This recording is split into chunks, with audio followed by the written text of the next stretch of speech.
alam yang sangat indah dan membentang luas menjadi awal cerita film ini. Terlihat sebuah pesawat sedang melintasi benua Antartika. Benua ini memiliki lapisan es yang sangat tebal dan dilengkapi dengan gunung-gunung es yang menjulang tinggi. Pesawat tersebut hanya ditumpangi beberapa orang saja, yaitu Wu Fuchun, Jing Rui, dan Natasha. Wu Fuchun adalah seorang pengusaha kaya raya dan Natasha adalah sekretaris pribadinya. Rui adalah seorang pemandu mereka di Antartika nanti. Wu menjelaskan apa tujuannya datang ke Antartika. Ia berencana membuat video promosi perusahaannya dan membuat event pernikahan di Antartika. Wu sudah sangat yakin bahwa rencananya ini akan berhasil dan tidak memikirkan resikonya. Awalnya semua di sana nampak menyenangkan, namun tiba-tiba cuaca mendadak memburuk, seakan bencana akan mendatangi mereka. Semua yang berada di pesawat pun seketika panik dan bahkan pilot langsung meminta bantuan kepada pusat operator melalui radio. Pilot mencari jalan lain agar tidak terkena badai.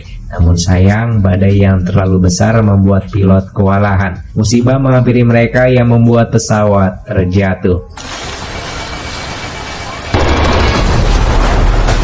Beberapa waktu kemudian ternyata Wu selamat. Ia melihat keadaan pesawat yang sangat hancur. Tak hanya Wu yang selamat, Natasha dan Rui juga selamat. Tetapi Natasha mengalami pendarahan yang sangat parah dan kaki Rui terjepit puing pesawat sehingga menyebabkan kakinya patah. Wu datang untuk menyelamatkan mereka. Ia harus berhadapan dengan waktu karena pesawat tersebut akan segera tenggelam. Beberapa saat kemudian setelah pesawat itu tenggelam, Natasha sudah tak bernafas. Kemungkinan Natasha sudah kehabisan banyak darah. Wu mencoba untuk mencari sinyal. Sayangnya sinyal tidak ditemukan. Wu yang sudah pusing akhirnya bertanya kepada Rui, apakah mungkin di tempat seperti ini ada yang akan menolong kita? Rui mengatakan bahwa kemungkinannya kecil sekali karena kita saat ini sudah sangat jauh terjatuh dari rute penerbangan. Mengetahui fakta itu, Wu tak mau menyerah. Ia pergi dengan membawa jasad Natasha dan Rui yang kakinya patah. Tak lama kemudian badai akan menghampiri mereka lagi.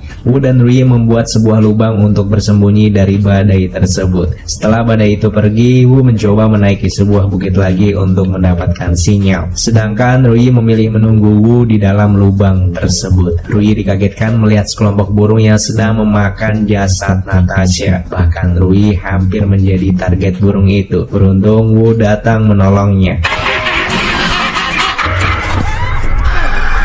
Setelah kejadian itu, memutuskan untuk menguburkan Natasha di salju dan melanjutkan perjalanan. Saat di perjalanan, kita melihat Wu menggendong Rui tanpa rasa lelah sedikit pun. Tak lama kemudian, mereka yang sudah berjalan sangat jauh melihat ada sebuah camp penelitian. Lalu Wu pergi ke sana dan memutuskan untuk tinggal sementara sampai ada pertolongan datang ataupun sampai ada cara untuk keluar. Ternyata di dalam camp itu terdapat persediaan makanan dan sebuah genset yang ditinggali oleh para peneliti. Wu dan Rui berpikir bahwa ini semua akan cukup untuk 1 minggu ke depan. Setelah itu mereka langsung memeriksa barang-barang lain. Wu menemukan sebuah jurnal. Dari jurnal tersebut mereka bisa langsung mengetahui bahwa ada sebuah stasiun penelitian yang berjarak tidak jauh dari tempat camp yang sedang ditempati sekarang. Namun sayangnya mereka tidak tahu persis arah camp itu ada di mana. Wu yang tak mau menyerah memutuskan untuk terus melanjutkan perjalanan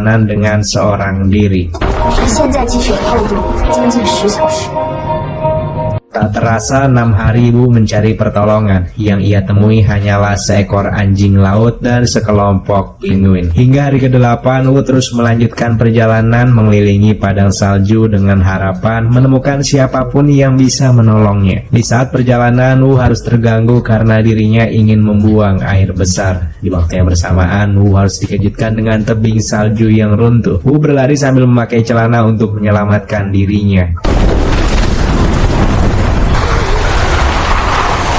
Beruntung Wu bisa selamat dari runtuhan salju tersebut. Di hari ke-15 mereka sudah kehabisan makanan dan memutuskan untuk memakan bangkai-bangkai burung yang Wu temukan. Namun sayangnya karena bahan-bahan untuk memasak sudah habis, bangkai burung pun tidak bisa dimakan. Tak terasa 18 hari sudah mereka di sana. Wu pun mempunyai ide agar bisa makan, yaitu dengan cara memancing ikan menggunakan tongsis miliknya. Benar saja akhirnya Wu mendapatkan ikan dan memutuskan pulang. Saat di perjalanan, tiba-tiba salju yang ia lewati retak. Dirinya terperosok ke dalam. Tak lama kemudian Wu sadar dan langsung memikirkan caranya untuk bisa keluar. Ia yang tak kenal menyerah akhirnya mencari jalan keluar dengan melewati beberapa lorong yang gelap dan jalanan yang sempit, sehingga membuat siapapun pasti kesulitan melewati itu. Tak terasa 2 hari Wu terjebak di sana. Wu teringat dan memikirkan nasib Rui yang tidak akan bisa apa-apa jika dirinya mati terjebak di sana. Di sisi lain, kita melihat Rui yang sedang menangis karena Wu yang tak kunjung datang. Lalu Rui yang merasa suhu semakin dingin memutuskan untuk menyalakan genset. Namun sayangnya genset itu tak bisa dihidupkan. Beberapa cara Rui lakukan hingga membuat dirinya tergeletak pingsan karena kehabisan tenaga. Sedangkan Wu terus berjuang untuk mencari jalan keluar dengan menggunakan sebuah korek api. Tak lama kemudian akhirnya Wu bisa keluar. Wu langsung berjalan menuju tempat camp dengan menggunakan sisa-sisa tenaganya. Tetapi sesampainya di sana, Wu malah melihat Rui yang tergeletak pingsan karena kedinginan. Wu langsung membawa Rui ke dalam camp untuk dihangatkan. Beberapa hari kemudian, Wu memutuskan melanjutkan perjalanan dan mencari pertolongan. Saat di perjalanan, Wu tiba-tiba mengalami kesulitan untuk melihat. Dirinya yang panik langsung memanggil Rui. Rui mendengar suara Wu dan Rui memanggilnya. Wu mengatakan bahwa dirinya tidak bisa melihat. Dari kejadian itulah Wu dan Rui semakin dekat dan bahkan keduanya memiliki perasaan nyaman satu sama lain. Rui menjaga dan merawat Wu dengan tulus. Rui juga mengatakan bahwa mata Wu akan segera sembuh karena itu hanya terkena pantulan es dan cahaya matahari saja. Rui memberikan ide jika akan melanjutkan perjalanan, maka Wu harus menggunakan kacamata. Sayangnya di sana tak ada satupun kacamata, sehingga Rui langsung memberikan BH-nya untuk dijadikan kacamata. Beberapa jam kemudian saat mereka sedang mengobrol, tak sengaja Wu melihat dada Rui. Seketika Rui terkejut dan salah paham. Ternyata Wu sedang melihat kalung patung dewa yang dipakainya, lalu Wu menyembahnya. Keesokan hari Wu akhirnya melanjutkan perjalanan dengan menggunakan kacamata dari BH yang Rui berikan. Saat istirahat, Wu di sana melihat ikan-ikan kecil yang sedang dikejar oleh ikan paus. Selang waktu, Wu lagi-lagi dikejutkan dengan sebuah ledakan yang membuatnya hampir tenggelam. Wu yang sudah menyerah tiba-tiba melihat sekelompok penguin yang berdatangan dan akhirnya ia bisa keluar.